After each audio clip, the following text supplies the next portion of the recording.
Ada ancaman fisik, ada ancaman ucapan seperti itu Pak Iqbal. Tapi itu masa-masa SMA kan? Bukan Pak Iqbal. Masa? Itu waktu saya kecil, waktu ukuran saya 3 cm Pak Iqbal. Yang benar. Ya. Nanti pulangnya saya pukul. Aduh, Parah sekali Pak Iqbal.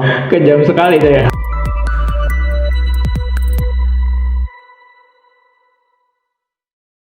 Selamat datang di Garut Sehat. Perkenalkan saya Apoteker Iqbal Nur Jamal, biasa dipanggil Apoteker Sribal. Ya, hari ini kita akan membahas tentang gangguan kesehatan mental yang memang merupakan kondisi yang banyak sekali dialami oleh masyarakat dan tidak juga dari orang-orang dewasa ya ternyata. Nah, kita akan ditek bersama kru kita sendiri, yaitu Bang Sadam. Halo Bang Sadam. Halo Pak Iqbal, salam Garut Sehat. Investasi sehat di Garut Sehat. Oke, Asik. siap. Kita akan ngomongin masalah kesehatan, gangguan kesehatan. Bang Sadam pernah nggak sih mengalami gangguan kesehatan khususnya di bagian yang mental ini? Tentunya pernah Pak Iqbal. Di dalam dunia yang rumit ini pasti semua orang mengalami, termasuk saya Pak Iqbal. Pernah Bang Sadam? Tentunya pernah Pak Iqbal. Emang gimana ceritanya ini? Tentunya hal yang pernah saya alami yaitu karena bullying Pak Iqbal. Bullying? Penyebabnya ya. Oh, salah satu penyebab gangguan sehat itu adalah bullying. Ya, Bang Sadam betul, sendiri Pak. pun pernah mengalami Dibully. dibully. Ya betul. Pada masa apa itu? Wah, udah lama ini ternyata Pak Iqbal. Oh, udah Tapi kita untuk cerita saja untuk teman-teman yang pernah dibully. Oke. Supaya jadi motivasi ya Pak Iya, Iqbal. saya akan dengarkan nih ceritanya. Siap. Ya, mulai dari mana itu ceritanya bisa Bang Sadam dibully sama teman-teman? Tentunya waktu dulu Pak Iqbal, waktu kecil, waktu di sekolah, saya dibully oleh bukan teman Pak Iqbal, tapi oknum teman gitu ya.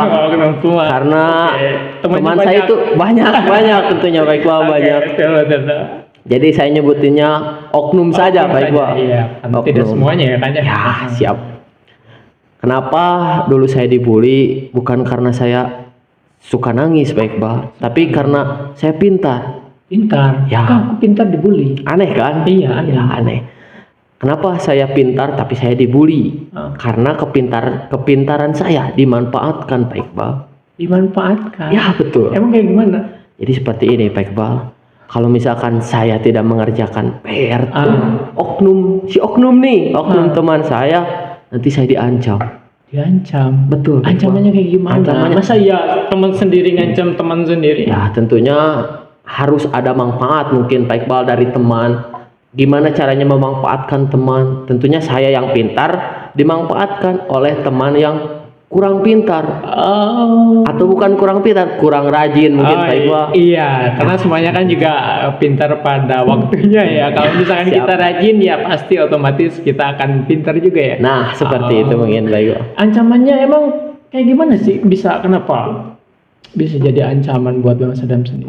Ada ancaman fisik, ada ancaman ucapan seperti itu Pak Iqbal. Ucapannya kayak gimana? Kayak nanti pulangnya saya pukul. Aduh, Parah sekali Pak Iqbal. kejam sekali itu ya. Ya, nanti pulangnya gak bisa lewat sini. Waktu mungkin saya sekolah Oh, SD. ya itu SD. Waktu SD mungkin waktu saya belum tahu jati diri saya mungkin Pak Iqbal ya. Jadi ya udahlah, saya dibully, saya lakuin aja gitu Pak Iqbal. Oh, jadi karena takut ancaman dari temen, jadi Bang Sadam ya mengerjakan tugas-tugas temen gitu kan? Ya betul Pak Iqbal. Dan karena Bang Sadam mengerjakan itu karena ancaman berarti ya. Saya terancam Pak Iqbal. Masa-masa SMP, SMA itu kayak gimana? Adakah teman-teman yang seperti itu lagi? Tentunya pasti ada Pak Iqbal. Enggak, Bang Sadam mengalaminya enggak? Tentunya mengalami tapi juga bertukar peran. Oh, bertukar peran. Ya, tentunya bertukar peran Pak Iqbal. Oh, gimana? Kenapa? Jadi abangnya sendiri jadi pembuli gitu? Betul sekali. Secara kasarnya seperti itu Pak Iqbal. Oke. Tapi harus tahu mungkin penyebabnya ya, harus tahu coba kita gali pengalaman Bang Sadam sendiri ya tentang bullying ini karena ya menarik buat saya. Siap. Karena mungkin saya jenuh Pak Iqbal, jenuh. Saya tiap hari saya di rumah ngerjain tugas, ngerjain PR, datang sekolah ngerjain PR, datang paling pagi, pulang paling lambat.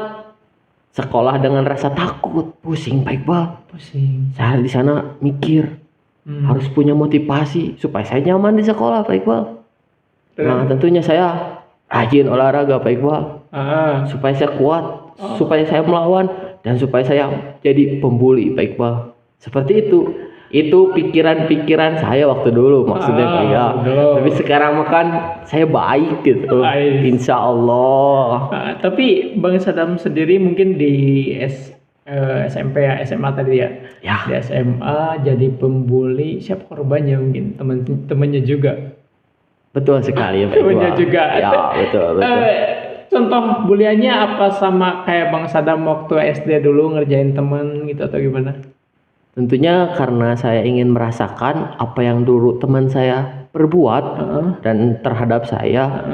Jadi saya lakukan yang sama terhadap teman saya, begitu Pak Iqbal. Tapi Bang Sadam tahu kan itu salah?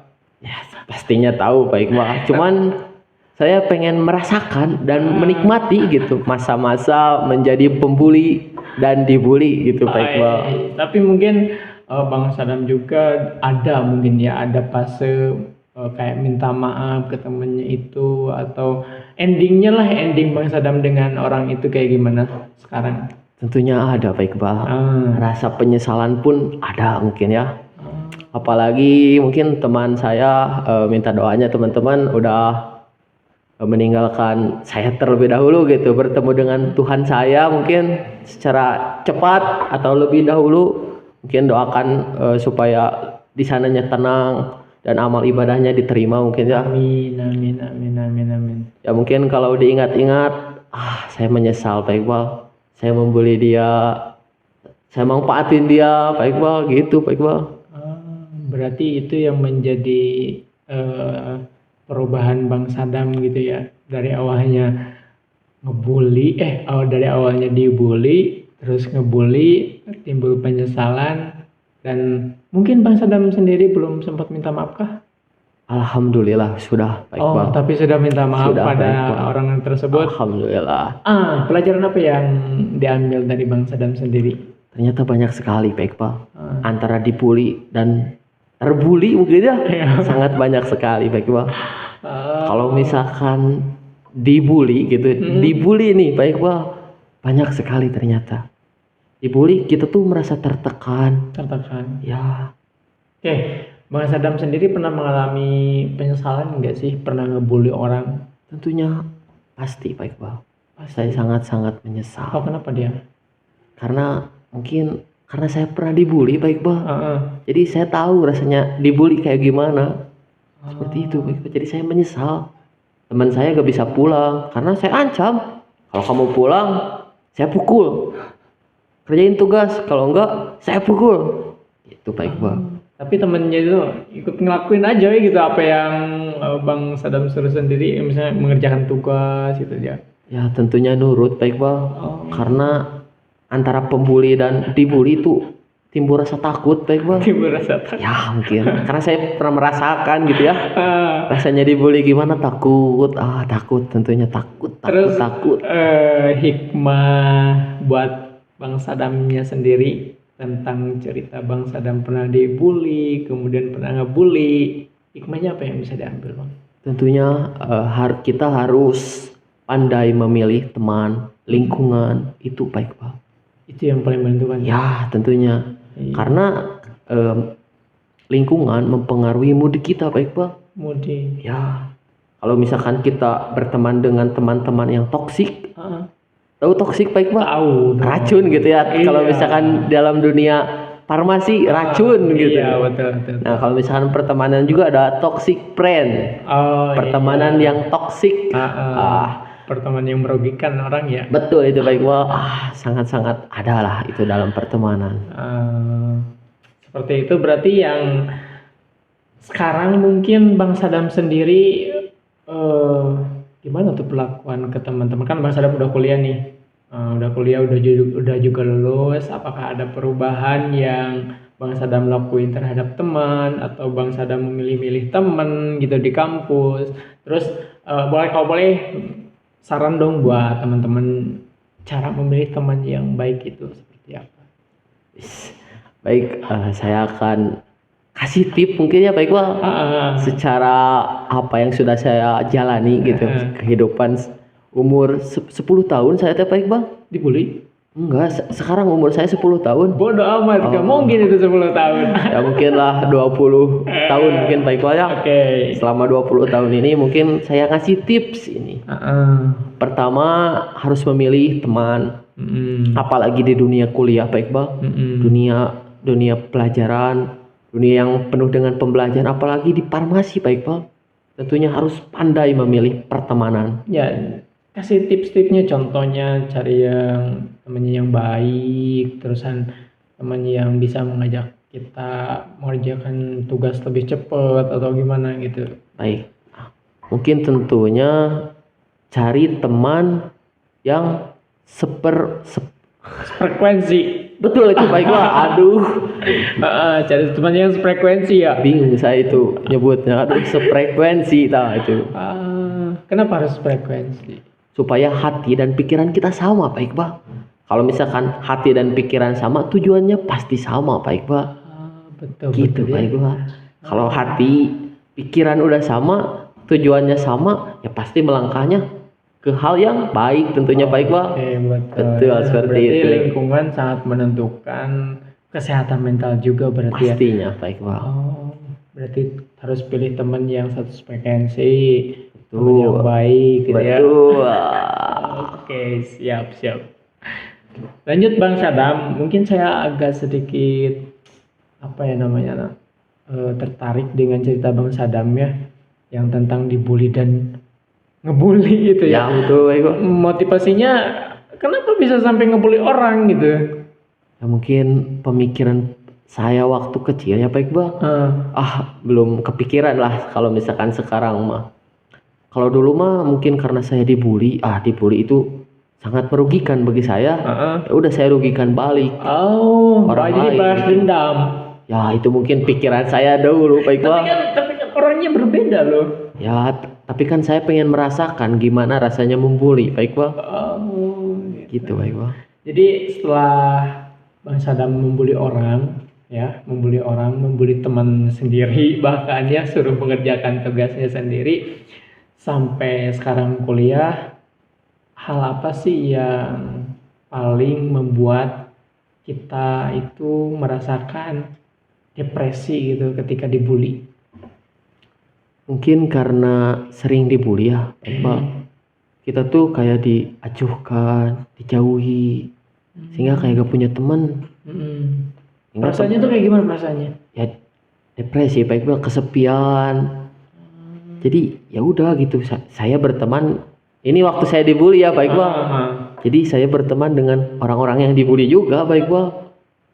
Jadi orang yang dibully itu punya circle temannya sendiri. Tentunya itu Pak Iqbal. Jadi pertemanan juga yang dibully dengan yang dibully Pak Iqbal. Gitu. Dan isi ceritanya juga tentang pembulian Pak Iqbal, tentunya tentang kesedihan, tentang rasa takut gitu Pak Iqbal. Yang dibully itu pertemanannya sama yang dibully juga. Itu frekuensi ya? Betul Pak Iqbal. Sekali, berarti memang untuk sekarang lingkungan pertemanan itu sangat mempengaruhi kesehatannya. Sangat betul Pak Iqbal. Akhirnya motivasi yang Bang Sadam dapatkan bisa sampai di titik ini, Bang Sadamnya sendiri sudah berhenti ngebully orang gitu kan. Apa tuh motivasinya? Bisa insaf lah, kalau dikatakan insaf dari pembulian. Sebenarnya gak ada motivasi sih Pak Iqbal. Tapi kenapa bisa berubah? Tapi karena menurut saya ini Pak Iqbal, karena hidup tuh harus berubah Pak Iqbal. Kita nggak selamanya jadi pembuli ataupun dibully. Kita nggak selamanya di bawah Pak Iqbal. Kita harus berubah. Kita harus menjadi yang dulunya saya dimotivasi oleh orang, ngebully itu tidak baik. Sekarang saya harus bisa ngemotivasi teman-teman nih, teman-teman Garut Sehat, supaya tahu bahwa membuli dan dibully itu tidak baik karena merusak mental. Seperti itu Pak Iqbal. Gitu ya. Berarti ya memang ternyata bully dan pembuli itu dua-duanya tidak aman ya berarti ya. Sangat tidak aman. Oke. Akhir kata mungkin Bang Sadam, terima kasih atas ceritanya. Saya akan lebih dalam lagi tentang pembulian ini kita akan dapatkan dari cerita-cerita siapapun gitu ya, karena pembulian atau dibully atau yang pernah mengalami depresi juga kita akan gaet lah ya, kalau dalam istilah bahasa Sunda Jawa kita gaet, gaskeun aja siapapun yang punya cerita bagi teman-teman Garut Sehat. Kita tunggu ya, boleh dikirim ke Gmail kita, nanti kita share di bagian deskripsi. Akhir kata Bang Sadam, mungkin ada saran atau motivasi bagi orang yang sudah dibully gitu, cara bangkitnya gitu atau dan lain sebagainya. Silahkan Bang Sadam. Mungkin ini untuk teman-teman yang sekarang sedang mengalami fase dibully mungkin ya, fase dibully gitu.